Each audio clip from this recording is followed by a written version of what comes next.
Did you know we've only just scratched the surface of the potential of regenerative agriculture, and there's still so much we don't know? What the?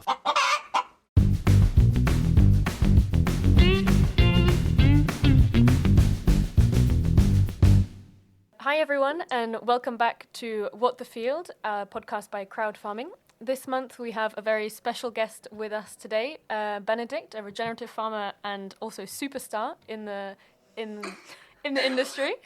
Thank you so much for joining us today, Benedikt. Yeah, well, thank you very much for that introduction. So Benedikt, you're a pioneering regenerative agriculture farmer and the owner of Benedikt Bösel. I'm not sure how to pronounce it, but hoping that will do. And why don't you tell us a little bit, first of all, about that place? It's like a 3,000 hectare estate, right, around Berlin. What does it mean to you? And tell us a little bit about this place. Sure, thank you so much. It means really everything to me.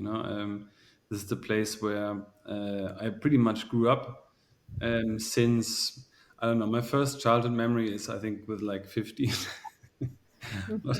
Not sure what went wrong there, but no, I think when the wall came down, I was like 6, 7, 8, and for the first time I was here, early 90s. So yeah, 8, 9, 10, something like that. And pretty much from then, I spent every holiday, every long weekend, really any time that we didn't have to go to school, we came to Madlitz because we were still living in the West, between Düsseldorf and Cologne. I am actually born in Munich and have lived there for the first half of my life. But when the wall came down, my step-grandfather, whose family used to run the farm for more than 250 years, actually returned, and everything, of course, was destroyed. And because he left at a time where you didn't get any restitutional claims, he had to buy back the land. And this is how my family actually came in. So my step-grandfather came to my parents and said, look, I'm thinking of rebuying the land and rebuying the forest and trying to build everything up again. Would you join me? And luckily for me, my parents said yes. This sounds very exciting. And I think they both came from really difficult family backgrounds with not easy childhoods, of course, after the war. And so that idea of building an estate, building a family place, a family home, and having that sort of to grow from was very strongly intertwined, I think, in my parents' philosophy. So this is really how the journey started for us as a family, it took quite a while to really build everything. I mean, after the land reform in Germany, you must imagine, if you would look like at an arable field of 40 hectares, which of course is already huge, but it would have something like 85 or 100 different owners. And in the process of rebuilding the farm, you would have to find those owners and talk to them and maybe acquire them or at least rent the land. So this was obviously a huge undertaking, and at the same time trying to rebuild the estate, trying to rebuild the houses. That took a lot of time, a lot of effort, which I'm incredibly grateful for my parents who went through that part. And once everything was nice and beautiful, I came. Thank you very much. See you later. I want to take over, but you've got nothing to say. So this is really kind of how it happened. Because when my parents talked to my two older sisters and I about the future of Madlitz, and they suggested that they want to pass it on into only one hand, not 6 in that case. We, as a family, went through a kind of a difficult process of actually trying to figure out who of us kids should do the job, because both of my sisters are more than capable and would have loved to do it themselves. So this was an interesting process, but my parents actively decided to say, look, we want to go through this process of you fighting and, having a difficult time, because we want to be there to moderate it. And we want to make sure that once we have decided who takes it on, we as a family can grow and live with it and sort of be okay with it, rather than saying, we don't really care. When we die, you will see, Okay. who gets it. And then you can kill each other about it. So that was, I think, the most innovative part really of this whole process, of my parents just to saying, look, we want to be there.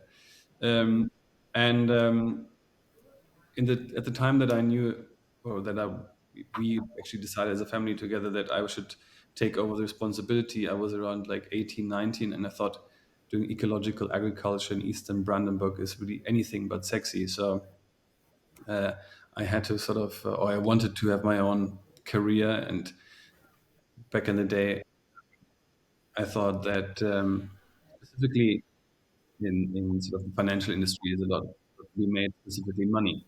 So lousy people, I was a lousy student. I always hated authorities, but the only thing that I thought was giving me a lot of freedom is making a lot of money. So this is really how I I started my career. And so I went to the investment banking sector and worked there for a few years, and experienced the highs and the lows through the financial crisis. And then went to venture capital. I did restructuring, and sort of after 10 years of having a very diversified set of experiences, I finally realized that the only place to go and the only place to do something useful is at home, taking over sort of the responsibility for the agriculture and forestry. And that's what I did in December 2016. And so what is the farm today? I mean, it is about 3,000 hectares, so it's fairly large. But the farm is really defined by its really, really sandy soil. So on average, we used to have, in parts, we still have only 1% of organic matter, and we only have around 400 millimeters of precipitation. And specifically, the time where the rain comes is usually not where we need it mostly, which is obviously like spring and the early part of the summer. Um, so this was the situation, or has always been the situation here. And when I took over, I was still of the opinion that technology is the key, and probably the biggest part of designing a land use system in the future that is able to cope with those challenges. But it took my own little journey to understand that that is really not the case. That being said, I think technology will be a big part of it, as an instrument, but not as the solution. Anyway, so yeah, coming back to that, I think today really the setup that we have created over the last years is that we have basically the land that is derived, that is first agriculture, classical agriculture land, as well as forestry. And today we are using those lands as a living lab for regenerative agriculture, and regenerative forestry. In a sense that we have built our own foundation in 2021, the Think Foundation, that can use the land of the commercial businesses in their transition to regenerative ecological agriculture, so to say, applying all the different methods that you could probably think of. So we have different research areas. We have now 7 different agroforestry and syntropic agroforestry systems on more than 80 hectares. We have 250 Salers and Angus cows that are completely integrated in the crop rotation.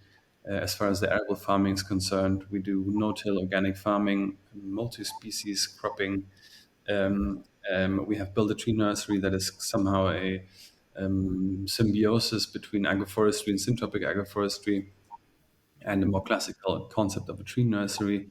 We do different renaturing projects with regards to water bodies, because, of course, as much water surface you have in a dry area, the better it is for the small water cycle.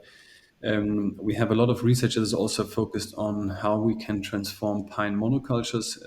About 70% of our 2,000 hectares here are pine monocultures, so that is a death threat in itself, because of many reasons. Maybe we can go into detail later. And in addition to that, we work very much with all the different composting and fermenting and plant juice technologies that are out there, always trying to assess what are ways how we can use, well, pretty much biological processes to increase plant health, specifically through plant health, better photosynthesis, better supply of nutrients for the soil microbiome.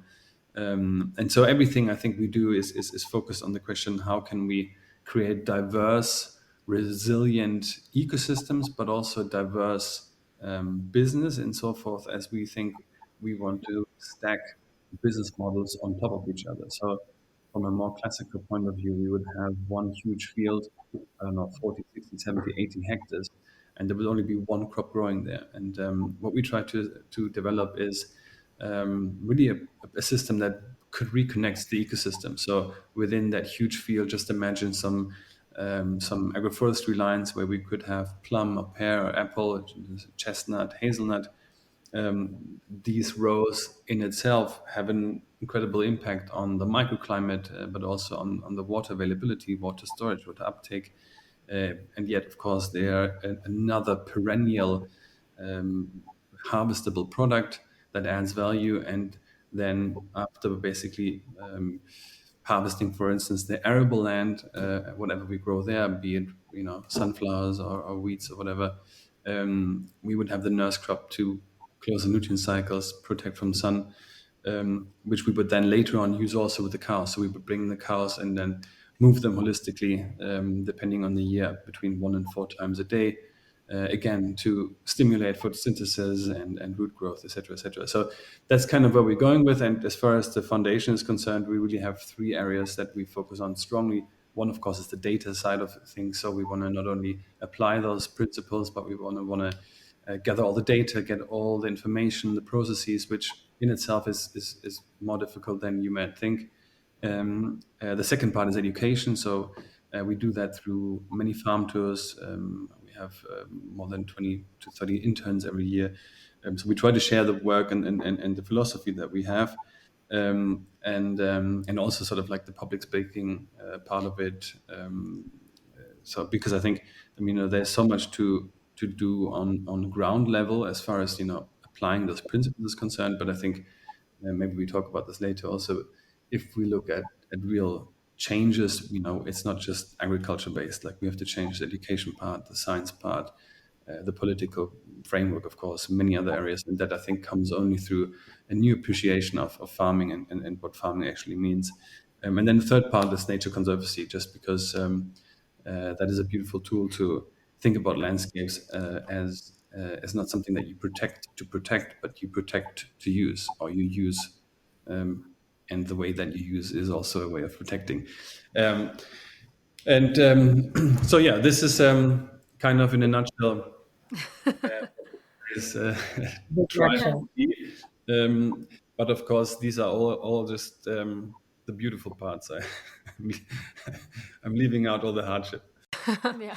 So I want to go back, Benedikt, to that initial part that you were saying. Like, how come you go back to the state? You decide that that's where you can have the most impact, but then you jump to implementing all of these things around regenerative agriculture, awareness, training, research. Like, how is that jump? Like, going back to the state, I don't know how much you knew about farming, but how come you have this change in mentality? Like, I want to do this differently, and I want to have an impact in society, because you bring many people along in this transformation. How come you did this change?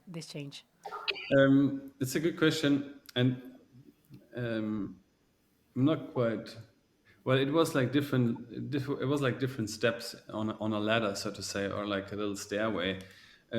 Because first of all, I grew up more or less like my only childhood memories is me alone, or me on my own, with either our dogs or I pretty much raised. I caught and raised pretty much every animal that you can think of. This was always also because I'm the youngest, maybe, and maybe also because I didn't have that many friends, but I spent a lot of time outside and a lot of time with animals. So I always had that sort of very natural connection, I think, to nature and specifically animals. So for me, coming back, first of all, was never something that oh my God, I'm a banker and now I'm coming back to farming, which I don't know anything about. It was more like I was Going the kid, like spot the odd one out. That was me in the in the financial industry. I was also a lousy banker, so that's maybe also part of the truth. But I came back to what I felt most natural in, which is countryside and nature and animals. back. So that wasn't such a big step for me. But what was really a huge step was towards the end of my last part in the financial industry, I was working for a venture capital fund that was focused on agriculture investments. So startups that had developed technologies and innovation for agriculture.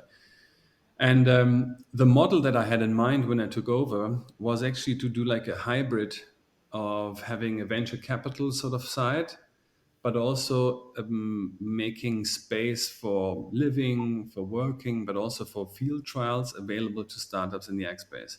And I thought, okay, if I just attract a lot of different startups from all over the world, they can live here, they can work here, we have offices, and I can bring politics and science and investors, and I take a bit of the equity of those startups while they live and work with us.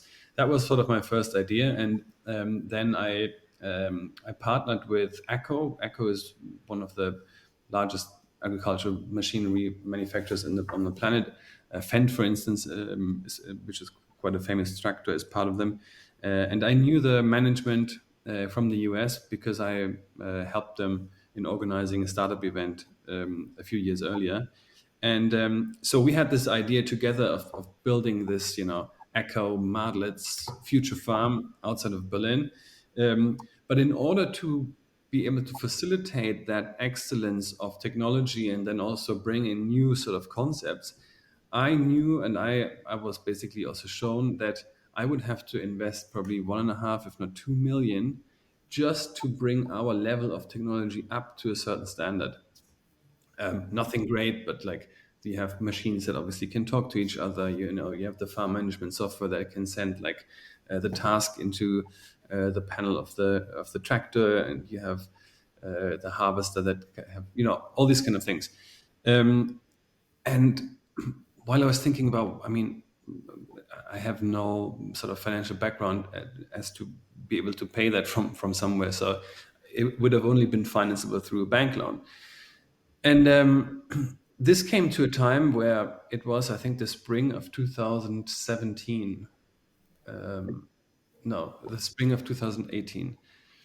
Um, and then we also, at the same time, we are starting to talk about the first kind of projects that we would bring on the farm. We have like a drone that does the XYZ and use like blockchain technology to do this and that and whatever. And I was like, not sure about all this stuff. Like it wasn't raining for weeks. Now it was already kind of like this early summer where it's the most important vegetative phase, and it hadn't rained for like 11 weeks or something. And I drove outside, just coming out of the call with the US with the people from Echo. Um, and then I drove on the field, and it's like the largest field that we have. It's like 80 hectares. And I just walked on that field, and just, my shoes touching the floor, basically before it touched the floor, the sand was already through the wind, like moving upwards.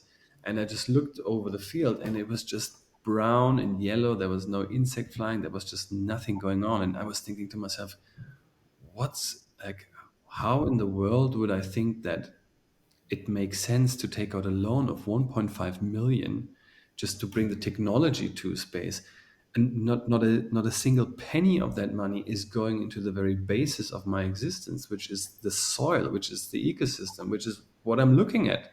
And what I'm looking at is basically close to death. So I thought, fuck, this cannot be it. I mean, this is really the opposite of what I can do and what I need to do, because the only thing that I could get through it is I make myself dependent for the next 10 or 15 years, depending on the loan that I take out.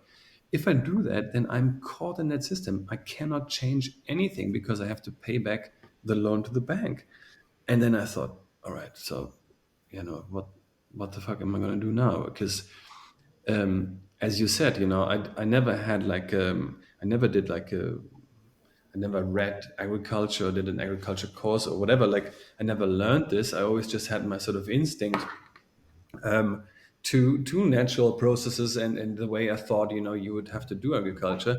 So, but in that moment, I knew like this is definitely not it. Like I can't even start with technology if everything looks like this. And I also realized that the technology almost always was only looking at the symptoms, completely disregarding the root causes of the problems. And I thought, what's the point of that? I'm not going to waste my time and blood, sweat, and tears and capital on fighting stupid symptoms or in a situation where I already know that the challenges are going to be much, much worse. So then I stopped everything. I called them. I said, "Look, sorry, this is not for me. I can't do it." And then I was really in a weird place because my mother actually started, and she's not a farmer, but the farm manager at the time, through my mother's whatever. Um, but but we started doing classical ecological agriculture in 2004. We were one of the first larger estates that actually did ecological agriculture. So I didn't want to go back to conventional. I knew that. We were doing ecological industrial agriculture, so to say.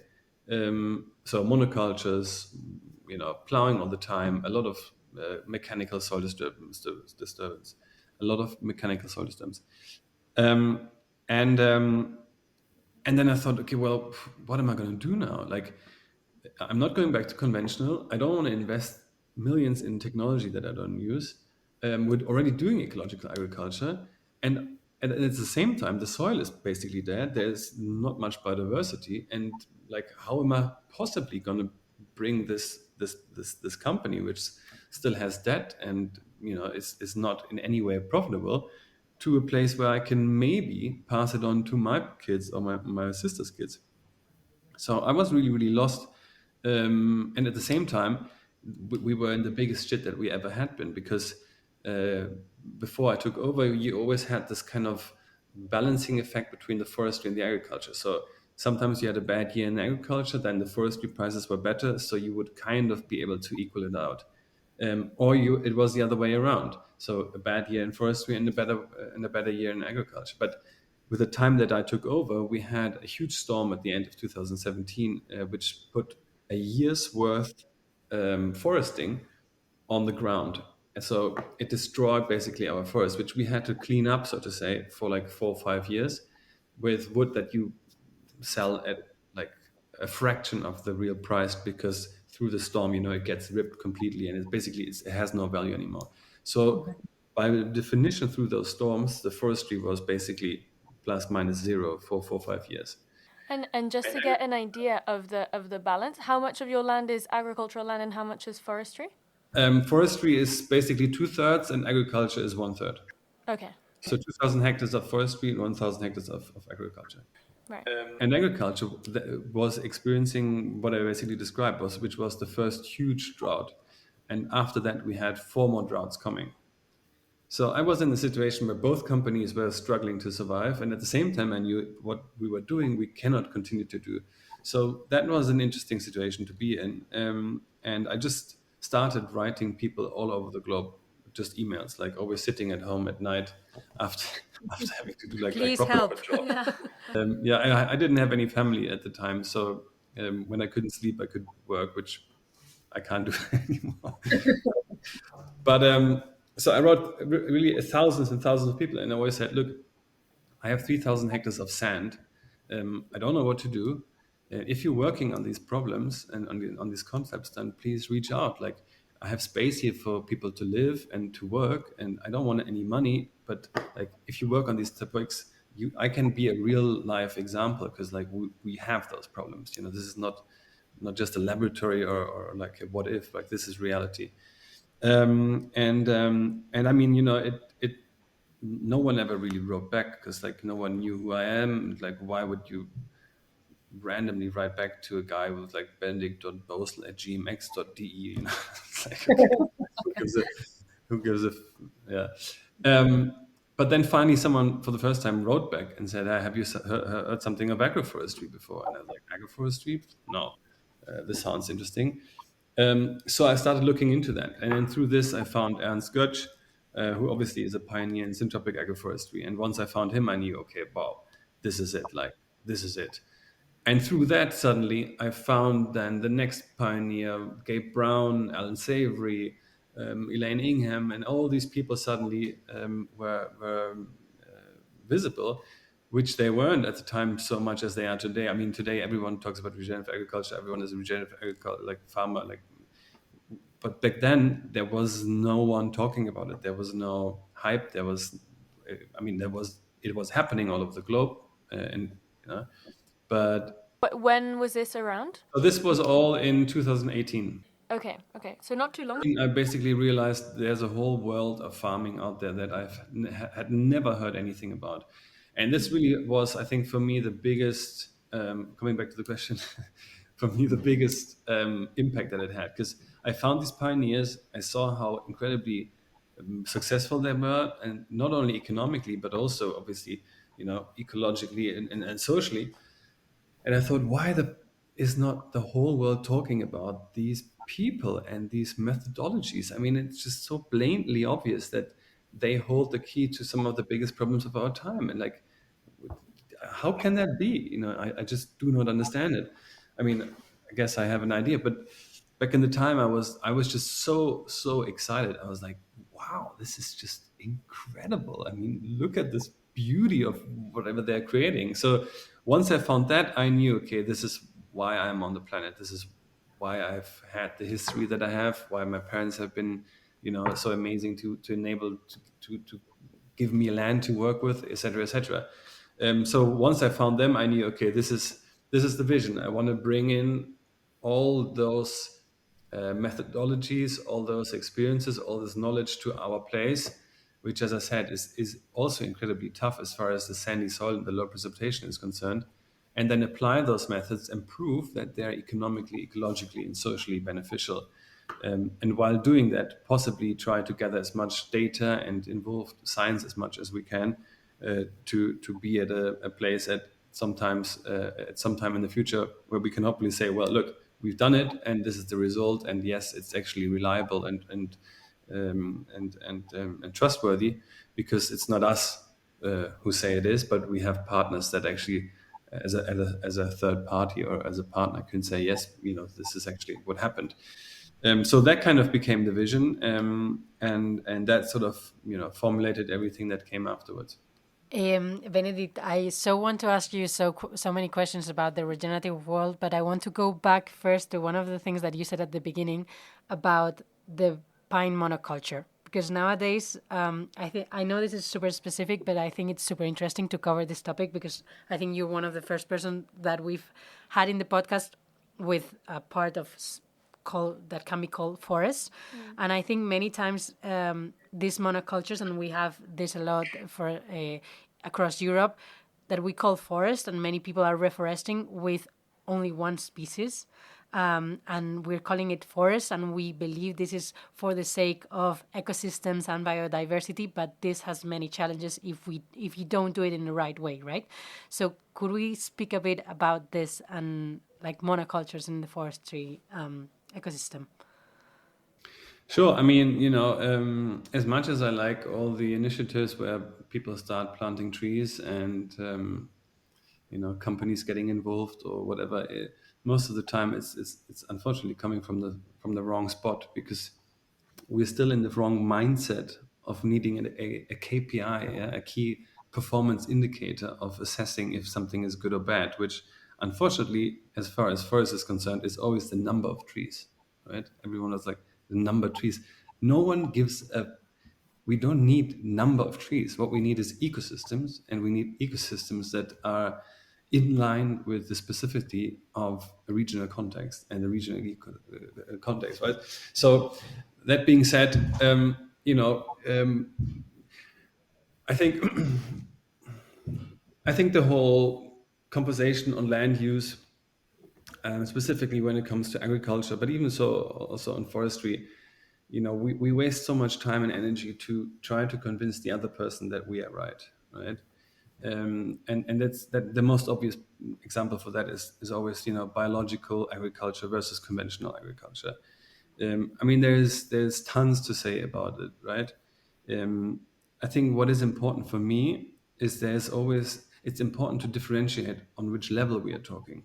Are we talking on the level of a farmer who might be in an ecological context where he or she needs sometimes the help of an herbicide or a fungicide, or are we talking about industry, the concept of shareholder maximization with a product that we know is killing ecosystems and soil health? That's a very different discussion to have, right? And as far as the farmer is concerned, that's a whole different ballgame. Like, it is okay if you have an ecosystem that requires it. Sometimes, if you use it as a matter of last resort because you can't help yourself, that's okay. There's so many brilliant conventional farmers that can speak to it, and they build soil health and they build biodiversity, etc., but they're conventional.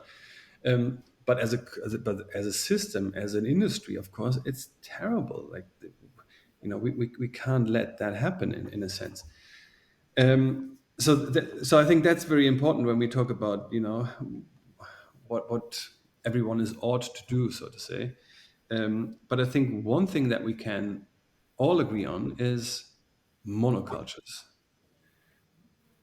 There is no model on the planet where a monoculture is okay.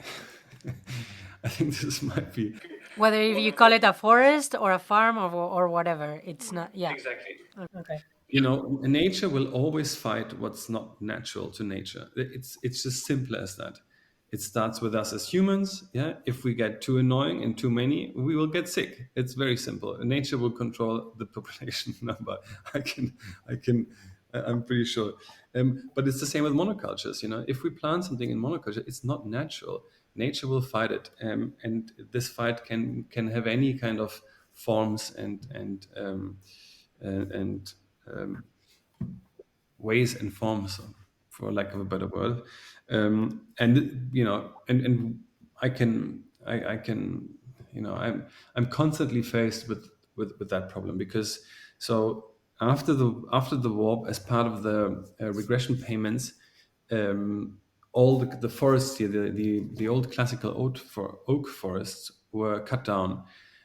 So the political party at the time said, okay, we need forests, we need timber to rebuild after the war. So they came up with the idea to plant pine monocultures, because that's a tree that, first of all, grows quite fast, but it also grows quite straight. So it's a really simple, nice, and straight growing tree, which of course is beautiful for mechanical cutting and putting in shape to build with. So the intention was right. Okay, we need forest, we need timber to rebuild. But if you create a monoculture like that, you always have incredibly adverse effects. And specifically in this area, we have a couple of things that come together. So the pine, first of all, its main problem is that if there is irrigation, or if not irrigation, if there is precipitation, so rainfall, the pines take up quite a lot of that water. So the tree itself doesn't give too much water down to the ground. Very different to other tree species, by the way. But the pines stores quite a lot of water in the pines. What happens is that that water that is being caught quickly starts to evaporate again. So the rain that comes doesn't actually reach the soil, but it starts to evaporate again. What happens then is that underneath that canopy of the pine, you have a moss structure that soaks up every humidity that does come through.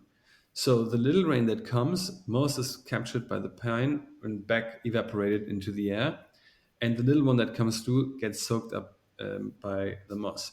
Underneath the moss is like a semi-humerus level of old pine needles, and that is incredibly acidic. So you would have a pH of around 3.4, which means basically nothing can grow underneath. The only thing that does grow in our area is a very, very invasive species, which I don't know the English translation of, but a tree that you can't harvest, and that is really the opposite of what you would want to see in the sort of lower layer in a diversified forest.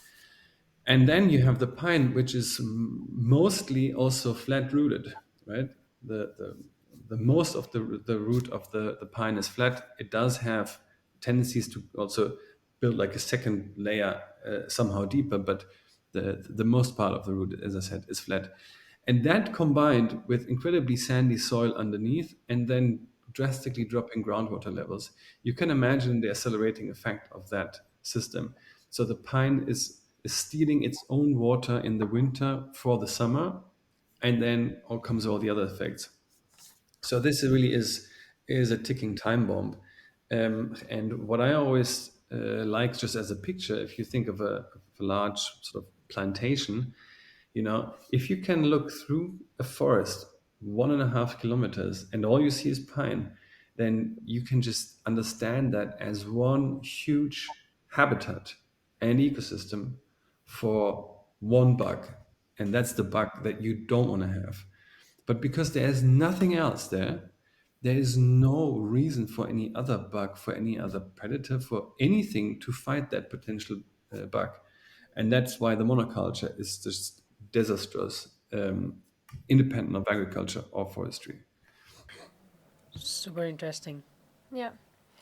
I think that is super interesting, and the bit that I wanted to go back to as well, that we each have our little bits that we wanted to go back to, is the balance that you were talking about, doing the work on the ground and really creating like an example and proof, basically having proof and data on your own farm to show, and then that second stage, which is I guess like spreading the word and more of the work that you do around like speaking and even like podcasts or your book and everything.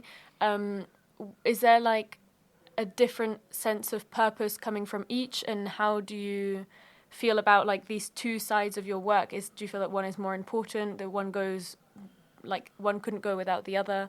How do you decide how to balance it out, basically? That's a good question. I think when I started, I came from a place where I was just so devastated about the way that I was treated as a farmer, right? So any kind of advisor, everyone came and everyone knows everything, and they tell you to do this and that and this and that, but then they don't have skin in the game, they're just advising you to like buy this, do that, whatever. Yeah, like you're carrying the burden, yeah. Then with regards to machines, like you are asking for equipment that has broken and you need to get new ones in the harvest period, and they just don't really, you can't reach anyone. There's like it's harvest time, and your agriculture equipment manufacturer is on holiday and things like that, and you're just like, guys, what's going on? And there's just so many results, so many examples how, if you're a farmer, you like imagine a pyramid. The farmer is the very square, the tiny square at the very top. The only problem is the pyramid doesn't stand like a classical pyramid, but the pyramid stands down with the head down. So all the shit is running down to the farmer, and they have to carry all the risks, but they are so under pressure and they have to do so much work that they don't have any strength to actually, speak out and complain, so to say. So I came from that situation, and for me, I was like, much of the motivation was like just wanting to, do it all different and get out of the dependencies and just prove that, the system is just so deeply, deeply flawed. So for me at the time, I was 100% convinced it's all about the data. It's all about the data. I need to be able to prove that it's economically feasible. I need to be able to have, indicative profit and loss calculation methods for agroforestry and holistic grazing and all these things. And I thought, if I can prove that it all works, then that can be a huge part of the paradigm shift. And the longer that I did it, I realized more and more that that's really not the case. Um, we already know all these things. We are also we on the farm. We are doing things that people all over the planet have done for years and years and years. It's all old knowledge. It's all traditional knowledge. Much of it is the very essence of how we actually started to live as humans on the planet. Um, so and all that doesn't really matter. No one really cares. No one really cares about like the data and if this is really better than that. It's all obviously it's a business. It's about increasing shareholder value. It's about gaining market share. It's about control. It's that's the reality of it, right? So you can produce whatever numbers that you want. There will always be other people that are louder and sitting at all the tables and having certain influence. And I don't say that sort of frustrated. I say this with I accept it. It is part of the game, and I think there's also room for it. And maybe I strongly believe, for instance, also that we need the systems that are in place. We also need the players that are in place. We just have to bring in new products, new ways, new concepts to change the system from within. Um, but to do that, um, I think we have to do something else. I think we have to talk to people. We have to make sure that we as humans understand that we're part of nature. I think we have to fall back in love with nature. We have to start appreciating the work of farmers. We have to start appreciating what food actually means. Food is medicine. That is just the case. If you eat healthy, you live healthy. You look better. You probably have better chances at a lot of things. And that is all what food is and what farming is. And agriculture is by far the single biggest tool to overcome all of the biggest problems of our time. Pretty much every problem we talk about is land use related. And that is something that we need to understand. And I think if we go through society, we have a potential to not only speak to agriculture per se, but to also talk about all the surrounding systems that are in contact or that define agriculture, which is education, access to land, equality. It is technology. How do we find innovation? The political framework. All these need to change as much as we have to transition our agriculture and food systems. But that you cannot change, through saying, "Look, an investment in agroforestry has a, I don't know, return on investment of 11%." Like that. That's not going to be enough. I think the data is important. I think the more you can prove things, the more you can show things, the better it is. And I think data will become increasingly important. But I think the big push, um, that's what's, I think the thing that's going to make a difference in the future is not going to be too technical. I think, and I hope at the end of the day, it will be a more humane, a more societal, a more, I mean, if I say spiritual, I will probably get into deep water. But I do honestly think that the what will in the end, looking back, be the biggest shift is something that we cannot yet foresee, but it comes from within us as humans. And so, sorry, and so I think communication is really absolute key.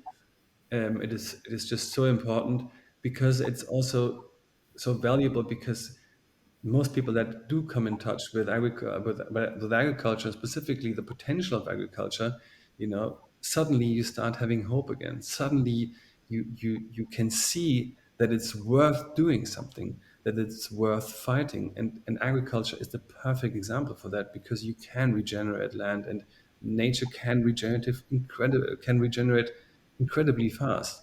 So I think it's an incredibly powerful area to be in, which I hope many people will start coming to. And Benedict, why, um, before you were saying, when you discovered all of this world of agroforestry, it wasn't called regenerative agriculture at the time, but all of these different ways of doing, you were like, why isn't everyone doing this? Why is it? Is it this pressure, this down facing pyramid? Is it a lack of inspiration, spiritual mentality? What is it that it's preventing people from making the shift that makes sense also economically, like you were saying? Um, I mean, that is the big question, of course, and there's a lot to say about it. I'll try to break it down um, briefly. So, first of all, I think to answer that question, we have to kind of look into the past a bit, because starting with rebuilding after the war or famines, we had no other choice than to find ways to produce as much food as we possibly can for the cheapest possible price. So that was the way to go, and absolutely rightly so. And by doing that, we kind of looked at nature and kind of derived the wrong assumptions, because we said, well, biodiversity and healthy soil are production factors that are basically endlessly available, and water and energy are cheap. Today, with everything we know today, we know that these assumptions are not right anymore. None of them. Water and energy are extremely expensive, and biodiversity and soil health are production factors that are just depleting. You know, they couldn't be. It couldn't be faster. So the production method and what we've been trying to do for 40, 50 years has been mass production, cheapest possible price. And that really had three main outcomes, if you ask me. The first is sort of on the agricultural operative side. Farms and farmers have trying to keep up with that. So they had to invest, they had to specialize, they had to grow. So what that means is they now fought themselves, they've put themselves into more and more and more and more dependency from world market prices, input prices, subsidies, etc., etc. And often they only have one or two very few products left. Oh, yeah. So that's one thing. The farmers are incredibly caught in dependencies, and most of them highly in debt. So even if they would want to change, they can't change because they have to pay back the loan. That's number one. The number two is that the agriculture system that has been developed through those years has produced ecological and social costs of production. So so to say, the externalized cost of production. And depending on how you calculate and which agency you would want to follow, there's an example, for instance, in Germany, is 5 times higher than the value of production of agriculture itself. So think about that. The cost of producing food is destroying the future generations' potential to grow food themselves, to even live on the planet. That's the second biggest outcome. The third biggest outcome is something that we touched upon already, regarding the different systems, from education to science to politics to finance markets, that have also been focused on mass production, cheapest possible price. So, and now comes another level, which I think we don't talk about enough, which goes to the psychological side of adapting. Because imagine if you are, imagine you are towards the, let's say, later half of your life, yeah, and you have a certain profession that you've been doing, maybe for 20, maybe for 30, maybe for 40 years. And now someone comes and tells you, oh, by the way, the way that you've been doing it is actually um, it's not that good. It's you're destroying this and you're hurting that, and by the way, this is actually something that you can't do anymore also. Who of us would be able to accept that? Who of us would be able to say, oh, really? Oh, that's interesting. I never knew. Thanks for telling me. I'm going to change everything that I've believed in for the last 40 years. That doesn't happen, and this is what we're trying to do to farmers right now. They keep the knowledge. They have been fighting to provide food for us, to be custodians of the earth for years and years and years, and now suddenly we come and say, hey, by the way, you're destroying the soil and the biodiversity, and so that cannot happen, not by far, specifically because we've pushed them out of society and they lost so much status over the years. So we have to also find ways of actually, bringing them in and giving them love, and making sure that they feel part of society, and that they are, that they're, yeah, really, that they are loved and listened to. um, and now comes the other thing. We do not know yet how to do all these things that we're asking them to do. You know, there is not much figures on the profitability of an agroforestry system. You know, there's a lot of cool projects that are, delivering some of those figures, but nowhere near as compared to the science on conventional, production method A versus B versus C or whatever. We don't have any reliable, replicable processes of using different composting strategies to decrease our dependency on synthetics, and to increase plant health and to increase our yields. Composting is one of the most incredible, most under-researched areas on the planet. And this is what I'm trying to say. We just don't know enough yet. Like, we are scraping on the surface of what is possible, but because we've looked into the different direction for 50 years and all the capital went into that, we just have this huge black hole of knowledge that we should really know and that we should actually apply on a huge land scale. So that's a big part. It's education. Yeah, what can I do to adapt? What are the methods that are applicable to the location that I'm in? What are the situations that make it profitable in the way that I produce? But it's also, of course, that deep psychological part. Like, how can I? What do we as society, as customers, as partners have to do to facilitate farmers to actually be able to change? What's the narrative? Partly of, hey, you did everything right, but now we need even more things from you. But thank you for what you've done, right? And then there's, of course, the third part, which is the finance.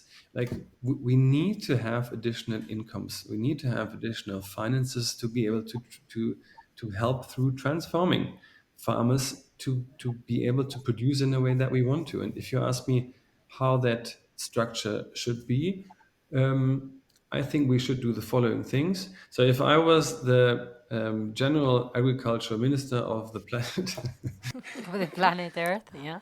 no, but I think one strategy could be, first of all, I think as far as the cap payments, so the European policy payments for farmers is concerned, I think that for now should just stay as it is, because farmers, independent of if they're doing good stuff with it or bad stuff with it, that's an income stream that they just kind of need. Specifically, the ones that have less good soil, for instance, us. At the same time, I think we should look at farmers and pay off their debt, because if a farmer has debt to repay for the next 6-7 years, they will not be able to transition. So if we really are serious about landscape transformation and the transformation of farms, we have to take the debt away. We can do this with banks. We can do this with everyone. Why can't we do it with farms? This is the second step for me.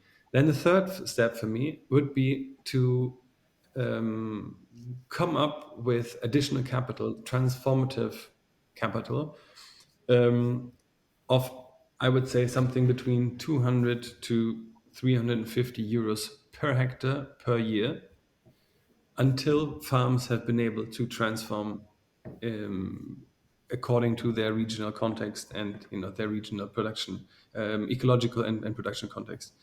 And then sort of the next step could be looking at the true cost of production and the true values of productions. I think what I mean with the transition finance is already sort of looking at the true values of production. So basically, because they're transforming, that would always, on average, let's say, yield in more water uptake capacity, more water storage capacity. Think of all the huge floods and the cost associated with that. If you think, like, where should the capital come from? Well, this is exactly the capital that we will be talking about. You would have better biodiversity. You would have all these ecosystem functions that we need, that agricultural land, as much as forestry, need to supply for us as society, that we would basically pre-finance in a sense.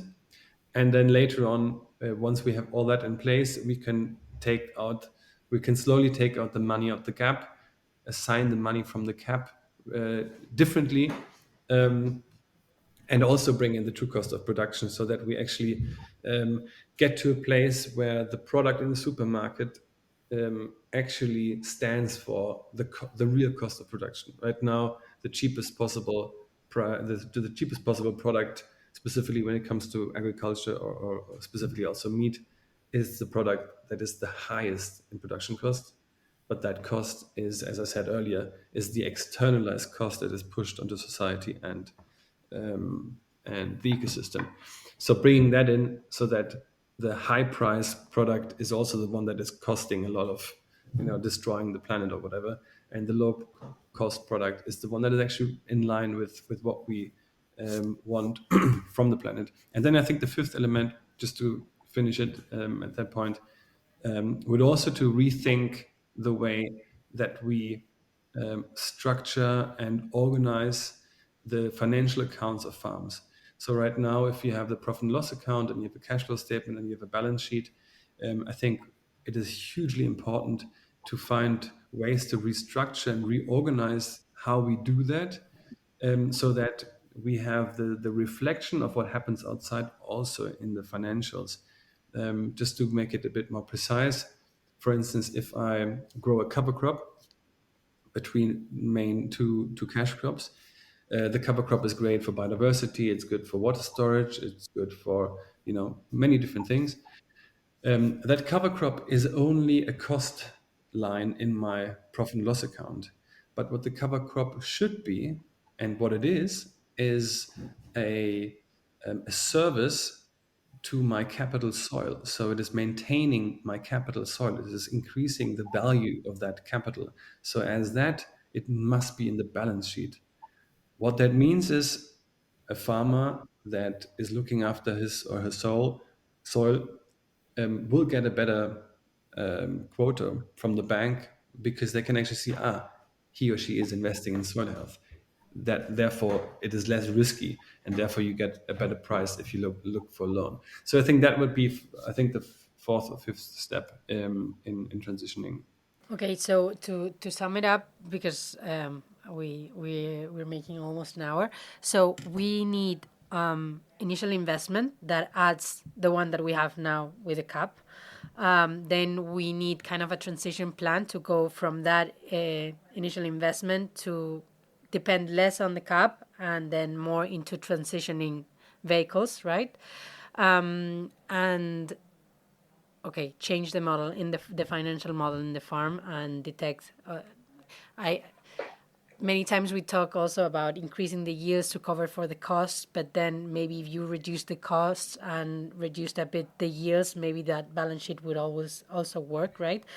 And then I think it was super interesting, this part you said at the beginning many times, and we are working with our farmers in the transition to regenerative farming, and many times we look into regenerative agriculture case studies. We read a lot of books in this matter. We visit a lot of farms, but I think we should also be digging into behavior change and mentality change in a lot of different sectors, because there's amazing case studies on fishing, on many practices that have been done all over the world on this kind of behavior change. And there's a lot of things that we know that work and that we could use to support farmers in this transition, right? Is it kind of the summary of this part of kind of what we need, right? Yeah, I mean, I would say in short, for the transition, we need three things. That's education, finance, and love. Okay. Yeah, and I think it was Empathy. very cool to have kind of like these two sides, because in the previous question we talked a lot about the educational side, also the spiritual side, the behavior change side, and it was really nice to have that followed by a very tangible and concrete step-by-step plan that's actionable. I think it's these two things that kind of go hand in hand, right? One is kind of intangible and more Inspiration, about empathy, and human, more from the coming from within and the human side. And then the other one is you need to also have that sort of super tangible step by step. Okay, what are we doing first? Where is the money coming from? How are we investing it? And all of that type of thing. Having those two cohabit is the ideal way to move forward, I think. Yeah, I Over couldn't here, agree more. let's do it. Absolutely. Yeah. And well, I did have quite a few other questions that I wanted to talk about education as well. Okay, I'll just do this one last question and then maybe we can close up. Because so you have this foundation, right? And there are lots of young people who are coming onto the farm to kind of like maybe or have a first sort of introduction to agriculture, or maybe some of them already are doing studies in that field or whatever. I was just curious as to what like feedback you get from these young people after they've had an experience on your farm and seeing maybe more different ways of farming, and do they basically what is the feedback, what is the main feeling that you get from them as they finish that experience? That's also an interesting question, and of course, I can't speak for anyone. It's just my observation. But most of the time, I have actually two different styles of feedback, and it's not only young people. It's really both. I think young people but also let's say older people. Um, so depending on the way of the interaction, so if they come for a farm tour or if they, do an internship, or if they come for an event with companies that we do or whatever it is, most of them come to me and they say, you know, me waiting for them to tell me how great I am, of course. No, of course not. But no, they come and say, what do you do with the people? Because what speaks to them most is not the beauty of agroforestry and the amazing way that the cows interact with each other and everything. Like they love that stuff too, and they are really, really deeply touched by that.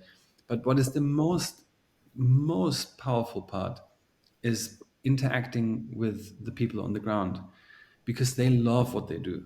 They have sparkles in their eyes. They every cell of their body is like, and with all the bullshit that there always is, with all the hardship that there always is, with all the pain, with all the struggles that we all have, but the thing itself, being in an agroforestry team, working with the cows, doing the composting, whatever it is, being in the office, every one of those people is just so in love with what they're doing. And that is incredible. That is the most powerful thing for anyone to come. I think that's the first observation. And the second observation is simply that even people that have no connection to agriculture, no really strong connection to nature, they come here and all of them leave with a completely different idea, with a completely different emotional connectivity.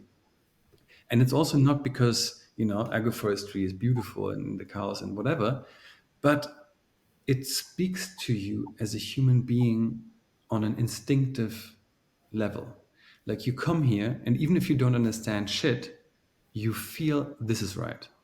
You feel it.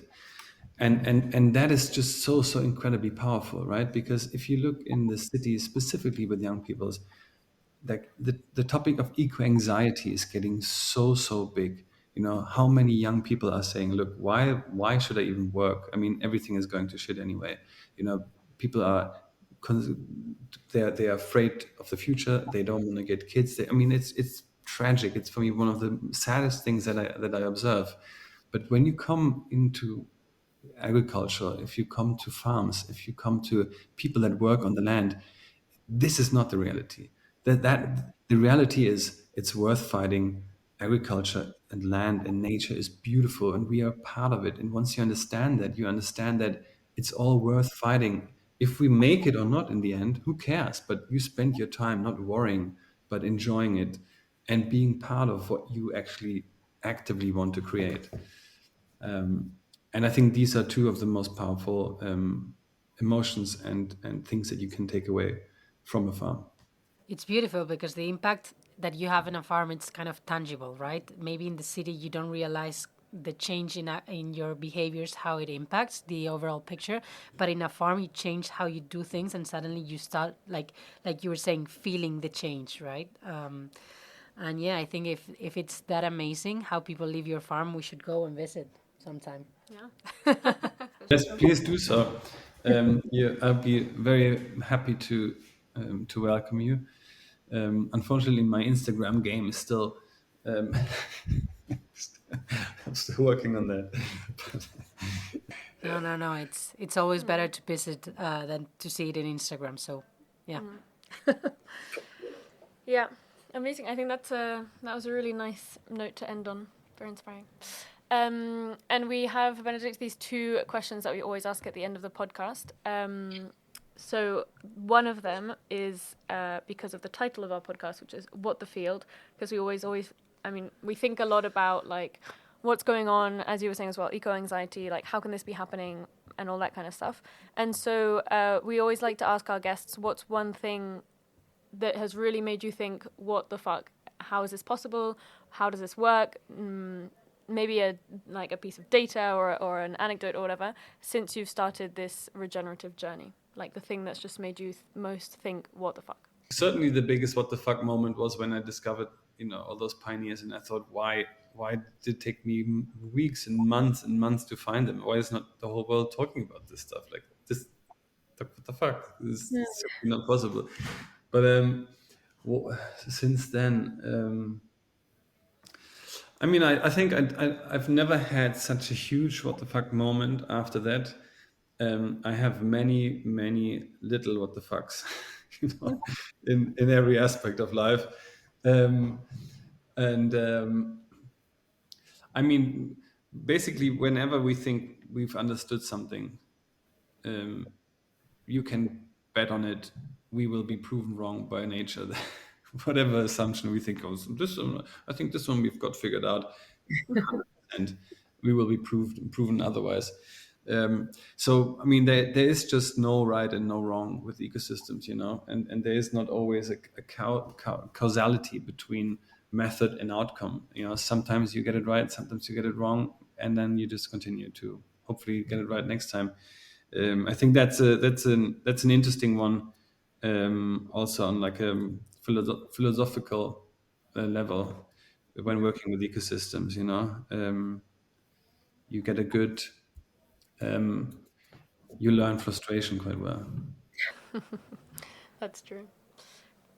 Brilliant. Well, I think then just the last question is, what's like a book or a song or a movie or a podcast that you've seen or heard recently that you would recommend to our listeners that maybe will broaden their mind or open their mind to something new? In that case, I would go for a song. I would be the lousiest DJ on the planet, because whenever I think about a song, I can't recommend. You can't remember the name. Yeah. That happens to me all the time as well with actors and movies. Terrible. And then I spent time thinking about it, like going away from the people that I want to show it to, just to rethink. I really don't want to know. But so I would go for a song from Kamasi Washington, who is basically part of a great jazz band. And the song that I would recommend is called Truth. Okay. Awesome. It's a beautiful, complex jazz piece which has pretty much every emotion there is. So I love to listen to it and watch the cows. That's awesome. That's very cool. I think that's the first time we've got a song for that question, which is so nice to change it up, because if not, it's like academic books about regenerative agriculture. So, Yeah, I feel we're getting more and more emotional in the last podcast. Yeah. I like it. I think that's good. Yeah, I mean, life is, I think about this all the time, and specifically in this area where we're all trying to do our best to be part of, a more livable future. It is so easy to be caught up in, all the things that go wrong on the planet, and just, bury your head in the sand and just be upset about, all the fools out there. But you really shouldn't. Life is precious and it's short and it's beautiful. So whatever you do, enjoy life, and don't take everything too serious, but do your best that you can, and then have a great time, and I think music is a good part for that. Amazing. Let's drop the mic Yeah, here. literally drop the mic. Cut the recording. That's it. I think that was great. Yeah. Thank you, Benedikt. Thank you so much, Benedikt. Yeah, It was thank you. really nice to have you on the podcast. Thanks for joining us.